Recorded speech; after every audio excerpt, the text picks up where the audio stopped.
Awalnya beliau adalah salah seorang guru baru di SMA Future Gate, ya. Dan guru baru ini sebelumnya adalah seorang murid SMA Future Gate di angkatan yang kedua, ya, angkatan kedua SMA Future Gate.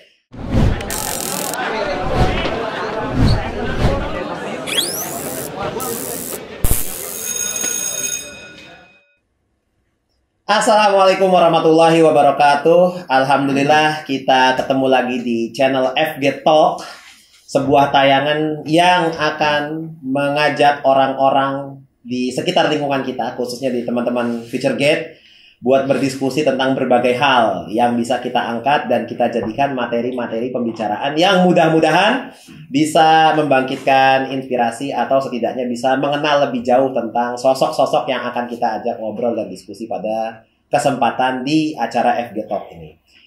Oke teman-teman, pada kesempatan hari ini kita kedatangan seorang tamu yang awalnya beliau adalah salah seorang guru baru di SMA Future Gate, ya. Dan guru baru ini sebelumnya adalah seorang murid SMA Future Gate di angkatan yang kedua, ya, angkatan kedua SMA Future Gate. Lalu akhirnya melanjutkan kuliah di salah satu perguruan tinggi negeri di Purwokerto, nanti disebutkan oleh beliau. Dan kali ini beliau hadir sebagai seorang guru dan juga mengajarkan mata pelajaran yang cukup favorit, mudah-mudahan di mata teman-teman SMA Future Gate. Kita perkenalkan Pak Zubair Abdurrahman. Silakan dilepas maskernya Pak Zubair. Gimana Pak Zubair kabarnya? Alhamdulillah baik. Alhamdulillah baik. Aktivitas sekarang apa aja? Kalau aktivitas saat ini sih masih ngajar ya. Masih ngajar. Sama sambil sekali kuliah. Kuliah, oh masih kuliah ya. Boleh diperkenalkan dulu mungkin Pak Zubair, identitas pribadinya Pak Zubair. Kali-kali nanti ada yang berminat. bisa. Iya. Iya yang berminat buat bisnis gitu, buat berminat. Nanti bisnisnya sebut ya. Oh iya siap. Kita nanti jangan khawatir ya. Semua bisnis disebut dari awal sampai akhir juga boleh. Gitu. Silakan Pak Zubair. Oke, assalamualaikum warahmatullahi wabarakatuh. Saya Zubair Abdurrahman, sering dipanggil sama teman-teman atau sama siswa biasanya adalah Zubair. Kebetulan saat ini ngajar di pelajaran fisika. Sambil sesekali ada terkadang ya persiapan PTN itu TPS, cuman saat ini masih fokus ke fisika. Untuk kuliahnya di mana dulu? S1 di Jenderal Sudirman, Elektro. Unsud. Oh Unsud, kirain Unjudir, Universitas Jenderal Sudirman. Suaranya agak gede dikit, ya, biar teman-teman kaget di sono di rumah. Oke. Ya. Jadi di Unsur. Sekarang lagi ngambil S2 di? Saat ini ambil S2 di TPLN, masih jurusan sama linear. Oh, elektro. Masih teknik elektro apa elektro aja? Teknik elektro. Teknik elektro. Berarti arah orientasinya itu apa sebenarnya kalau anak-anak teknik elektro? Kalau anak-anak teknik elektro itu biasanya nanti sebelum lulus ya Pak, itu nanti bagi beberapa konsentrasi, diantaranya ada nanti terbagi di listrik kuat, nanti kerja di PLN segala macamnya. Harus kuat, harus lemah. Harus kuat, harus lemah. Oh, kalau nggak kuat, nggak lemah, nggak harus berarti ya? Nggak harus. Oh iya, berarti ya udah biasa aja, nggak usah dipaksain. Kalau harus kan dipaksain. Benar. Harus kuat, harus lemah gitu. Biasanya kalau anak gitu yang salah jurusan Pak. Oh salah jurusan, oke. Kayak salah satunya saya dulu, awalnya saya salah jurusan. Oh salah jurusan, tadinya jurusan apa Bang? Rencananya kan dulu pas SMA itu adalah rumpun-rumpun kesehatan, salah satu yang dokteran. Keperawatan. Terus habis itu karena ternyata pilihan pertama nggak terima, jadi dapetnya pilihan kedua elektro. Oh elektro, itu kan banyak tuh, ada elektrodinamika, ada elektromagnetik, itu pelajaran ya, bukan bagian dari konsentrasinya ya? Bukan, bagian konsentrasi salah satunya telekomunikasi atau instrumentasi. Oke. Saya memang tertarik juga tuh khususnya di arus kuat, ya. Karena memang saya harus kuat sebagai seorang laki-laki. Terus kenapa akhirnya Pak Zubair yang sebelumnya ini adalah lulusan teknik elektro mengajar dan memilih jalan hidup menjadi seorang guru? Apa yang melatar belakangi dan menginspirasi Pak Zubair hingga akhirnya terjun menjadi seorang guru? Apalagi guru fisika. Fisika tuh susah itu. Benar. Paling susah itu. Saya dulu waktu sekolah belajar fisika susah karena saya IPS. Iya benar. Iya nggak bisa jadinya. Silakan Mas Zubair. Tapi kayaknya zaman dulu masih umum Pak ya. Penjurusannya di kelas 2 dulu zaman saya. Di kelas 3. Jadi nggak bisa memang belajar fisika kelas 1 kelas 2 karena nggak bisa akhirnya saya kelas 4. Kenapa jadi guru Pak Zubair akhirnya? Awalnya itu adalah nggak ada niatan jadi guru. Mungkin ini beberapa orang pun juga seperti itu. Karena pertama saya bukan kuliah yang di sekolah kependidikan yang pertama. Kemudian kenapa jadi guru? Jadi memang awalnya itu adalah karena setelah saya lulus, saya kan konsultasi dengan orang tua Pak ya. Iya. Awalnya saya memang lanjut itu ke proyek yang mana di situ fokus ke engineering di kelistrikan. Proyek Bekasi? Bukan. Oh, saya ada sebuah proyek gitu Pak. Ada sebuah proyek di Bekasi ada namanya proyek juga dekat stasiun. Bisa. Oh, iya. Bansun. Terus. Justru malah ini proyeknya di ini Pak di Sidoarjo Pak. Oh di Sidoarjo, iya. Ternyata setelah ngobrol sama orang tua, ya mungkin orang tua punya pertimbangan gitu ya. Terus juga saat itu kan usia mungkin masih relatif muda. Yang muda juga. Sekarang juga masih muda kan? Betul sih. Iya. Saya juga masih muda. Ya nggak mau kalah saya. Terus akhirnya disaranin nih buat kuliah S2 dulu gitu. Oke, S2. Nah karena memang kuliah S2 itu nanti biasanya jarang mata kuliahnya. Terus apa nih kegiatan yang bermanfaat buat dikerjakan? Nah akhirnya saat itu lowongan bukan guru sih, masih tentor dulu di bimbel. Bimbel ya. Cuman karena nggak keterima daftar bimbel, akhirnya kebetulan sekali mungkin takdir Allah gitu ya. FG lagi buka lowongan guru fisika. Iya. Yang penting mungkin itu salah satu jalannya, jadi saya harus mencoba untuk guru. Merasa enjoy nggak jadi guru sekarang ini? Kalau saya sih terlepas dari soalnya kan nggak linear ya, artinya elektro dengan fisika. Jadi enjoy nggak sekarang ini? Enjoy sih dibilang enjoy ya. Karena kan apa yang saya kerjakan ya kalau memang diniatkan untuk pertama ibadah dan juga ya bukan beban gitu Pak ya, enjoy aja. Oh ya, alhamdulillah ya. Selain ngajar ya Pak Zubair juga kabarnya punya usaha ya Pak Zubair. Alhamdulillah. Usaha kecil-kecilan apa kecil banget Pak Zubair? Usaha yang mudah-mudahan jadi besar nanti ya. Amin. Saat ini mungkin masih kecil banget gitu. Masih kecil banget. Iya enggak lah, udah banyak yang order kok. Langsung masih insyaallah. Apa itu Pak Zubair usahanya? Bisa dijelasin pada teman-teman. Sebenarnya ini usaha. Dan kenapa tertarik usaha itu? Oke.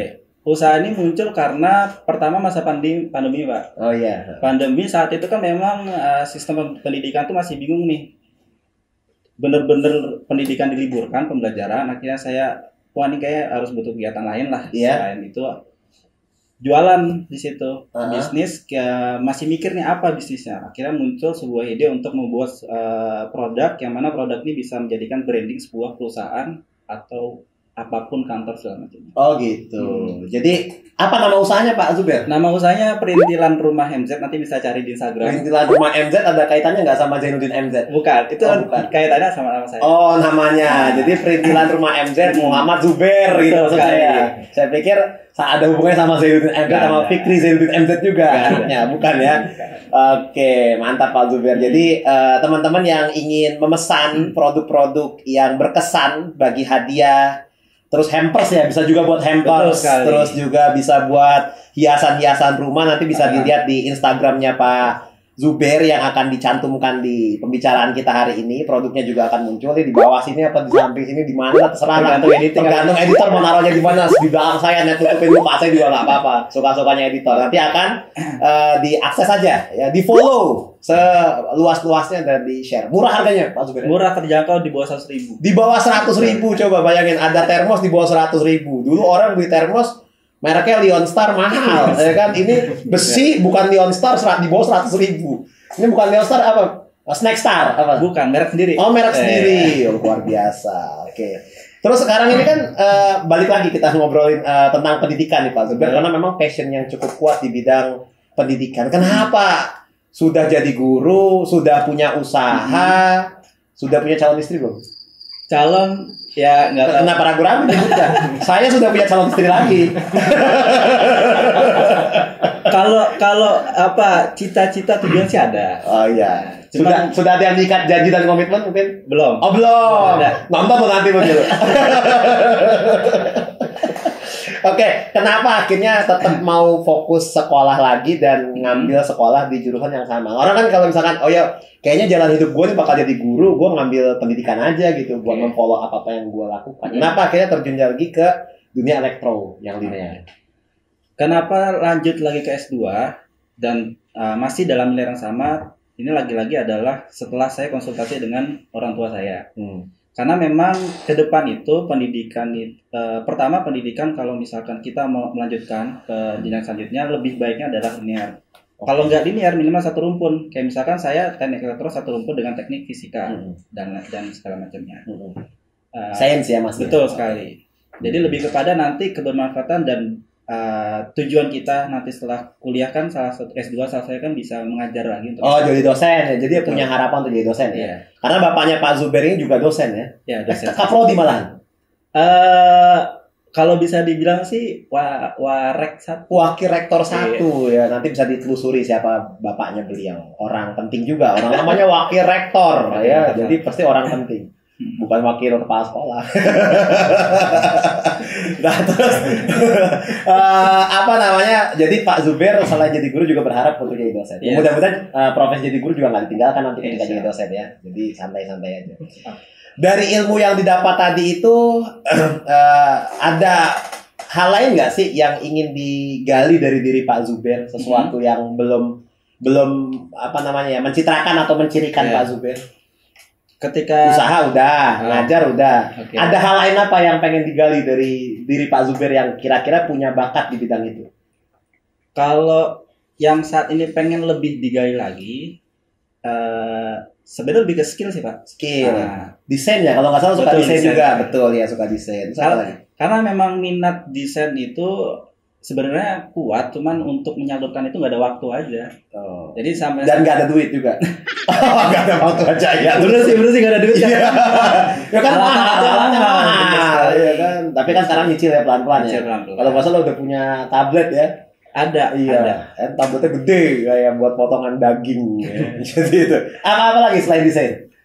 Kalau apa yang mau upgrade lain, skill sih masih itu aja sih sebenarnya. Jadi dagang itu udah cukup sih kayaknya, ada 3 ya, dagang, terus juga ngajar. Ya. Apalagi sekarang ngajarnya juga cukup banyak ya jumlah ngajarnya di FG ya. Walaupun masih fisik aja sih. Iya, dan amanahnya juga lumayan sudah bertambah ya pelan-pelan ya. Mudah-mudahan nanti ada potensi-potensi lain yang bisa digali dalam diri Pak Zubair ya. Nah mungkin sebelum kita tutup ya obrolan-obrolan kita di hari yang berbahagia ini ya, mudah-mudahan kira-kira Pak Zubair ini kan banyak melihat tayangan YouTube atau menonton televisi atau membaca buku. Bisa nggak kira-kira ada menyebutkan siapakah sosok-sosok yang menginspirasi bagi kehidupan Pak Zubair? 3 orang aja. Selain Nabi Muhammad, kalau Nabi Muhammad kita udah sepakat ya. Sudah sepakat Nabi Muhammad SAW. Sekali-sekali Nabi Adam juga nggak apa-apa. Ya, tapi kalau semua Nabi Muhammad SAW, insya Allah semua udah sepakat. Ya. Jadi kira-kira siapa yang menginspirasi? Kalau orang tua termasuk nggak Pak? Kan biasanya anak-anak kita ya nih. Siapa yang kalau orang tua beneran boleh. Kalau orang tua yang di botol jangan. Orang tua yang mana? Orang tua di botol. Jangan ya. Kalau orang tua di botol. Kalau inspirasi sebenarnya saya bukan tipe orang yang kayak melihat satu tokoh yang menjadi inspirasi. Bahkan ketika ditanya itu pun saya harus mikir-mikir lagi sih siapa inspirasi saya. Saya nggak jadi inspirasi antum. Tapi kalau misalkan dipilih salah satu ya, pertama kalau di bidang kan banyak ya Pak, bidang agama, ilmu pengetahuan gitu. Kalau bidang elektro sendiri yang saya minati saat ini dan masih terus saya kembangkan itu siapa ya, saya juga bingung Pak. Alexander Graham Bell. Bukan. Kan dia nemuin telepon. Ada telepon nih, angkat yuk gitu. Dia kan nemuin telepon. Kalau ada sebuah dosen ya Pak, dia yang ngembangin instrumentasi robotika dan dosen ini itu saya juga lupa namanya siapa gitu. Dosen ini itu dia mengembangkan dan mengaitkan bagaimana sih dulu ilmuwan Islam dalam mengembangkan keelektronikaan. Tapi belum tahu namanya siapa. Lupa. Karena memang udah lama. Nanti kalau ingat dituliskan aja di bawah. Oke. Yang kedua kalau dari pendidikan, bagaimana saya menyampaikan, bagaimana saya membuat sistem pendidikan itu ada namanya Dr. Uwais, dia salah satu dosen di UNJ. Dosen UNJ, Dr. Uwais. Beliau ini seseorang yang mengembangkan teknologi pendidikan yang kebetulan saat ini benar-benar dipakai nih Pak. Apa tuh? Karena kan saat ini kondisi COVID tuh Pak. Nah, orang-orang awal tuh bingung. Iya. Ini bagaimana sistem pendidikan yang sesuai dan Iya. yang sesuai. Iya. Maka Dr. West tuh dari awal sudah mengembangkan ada namanya sistem blended learning. Oh, blended learning. Iya. Yang dulu kan kita asing tuh. Iya. Nah, sebenarnya Saya nggak asing. Nggak Dulu asing. emang udah ada blended juga, namanya Pop S Blender gitu. Bukan blended learning. Oke. Ya, jadi ini Dr. West dengan blended learning. Yang ketiga. Yang ketiga ini bukan dilihat dari agama ya, tapi bagaimana semangat belajarnya. Oke. Ada itu bukan dokter sih, masih proses dokter. Ya. Beliau ini seorang dai juga, Iya. namanya Ustadz Abdul Twasikal. Oh, Ustadz Abdul Twasikal. Saya lebih melihat Ustadz Abdul Twasikal itu adalah bagaimana dia terus belajar. Yang kebetulan kan dia S2 teknik, masih sama rumputnya. Iya, betul. Sampai benar-benar bela-belain harus mengurangi jam tidurnya. Iya. Karena kan selain beliau itu kuliah umum, juga kuliah agama. Iya, beliau dai juga, cukup proven ya di bidang ilmu pengetahuan yang dia miliki. Sekarang konten beliau juga lagi ngambil S3 di UNY ya, di bidang pendidikan juga. Oke, terima kasih Pak Zubair. Kita cukup terhibur dan cukup senang dengan kedatangan Pak Zubair pada kesempatan hari ini. Pak Zubair banyak memberikan informasi-informasi berharga, khususnya di 3 orang yang terakhir tadi itu. Walaupun yang pertama itu nggak lupa namanya ya. Iya. Tapi nanti kita susul ya namanya, mudah-mudahan. Tapi ada yang berharga juga Pak di awal. Kenapa? Kan tadi kita ngomongin bisnis juga. Oh iya, ngomongin Penting bisnis. Jangan lupa perintilan Muhammad Zubair. Perintilan MZ. Perintilan rumah MZ ya. Wajib follow, jangan cuma follow ya, kismin ente. Wajib follow, wajib beli ya, karena ini adalah usaha milik kaum muslimin. Insya Allah bayar zakat selain bayar pajak juga tentunya. Oke. Jadi terima kasih buat Pak Zubair atas kehadirannya di FG Talk pada kesempatan hari ini. Mudah-mudahan kita senantiasa sehat, diberikan kesempatan oleh Allah untuk kembali dapat berjumpa lagi di waktu-waktu yang lebih bermanfaat. Kita tutup. Assalamualaikum warahmatullahi wabarakatuh. Terima kasih Pak Zubair. Silakan pakai maskernya. Oke.